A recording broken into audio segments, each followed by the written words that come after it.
যেভাবে বাংলার মাটি বাংলার জল কেটে দেওয়ার যে ধৃষ্টতা, সেটা নিয়ে বলতে চাইছে বোধহয় তারা, চিত্ত যেথা ভয়পূর্ণ, নিম্ন যেথা শির, জ্ঞান থাকুক কারাগারে, চেতনে দেব প্রাচীর। এটাই তৃণমূল দল বা এই রাজ্য সরকার বা শুভনন্দন কালচারের যারা ফ্যান ক্লাব, তাদের কর্কশ একটা প্রচেষ্টা, যার বিরুদ্ধে আমাদের রুখে দাঁড়াতে হবে দলমত নির্বিশেষে। চিত্ত যেথা ভয় শূন্য, উচ্চ যেথা শির, জ্ঞান যেথা মুক্ত, যেথা গৃহের প্রাচীর। মুক্তমানা রবীন্দ্রনাথ যেখানে মাথা উঁচু করে চলবার কথা বলেছেন, কথা বলবার কথা বলেছেন, তার বিরুদ্ধে ভয়ের পরিবেশ তৈরি করেছে তৃণমূল।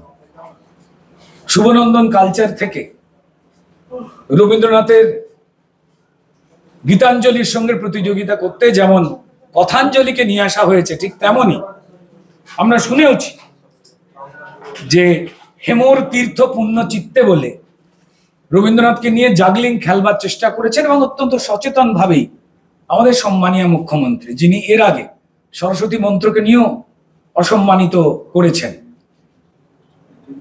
কাকে ছেড়ে কাকে বলবে? এমনকি রবীন্দ্রনাথ ঠাকুর প্রয়াত হওয়ার পরেও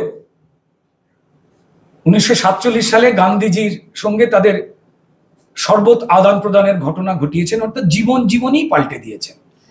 তো তারা পাল্টাতে চাইছে রবীন্দ্রনাথের এই চিত্ত যেথা ভয়শূন্য, উচ্চ যেথা শির, এই কবিতাটিকে। তারা বোধহয় আজকে ওই গীতাঞ্জলির সঙ্গে কথাঞ্জলিকে কম্পেয়ার করার যে ধৃষ্টতা,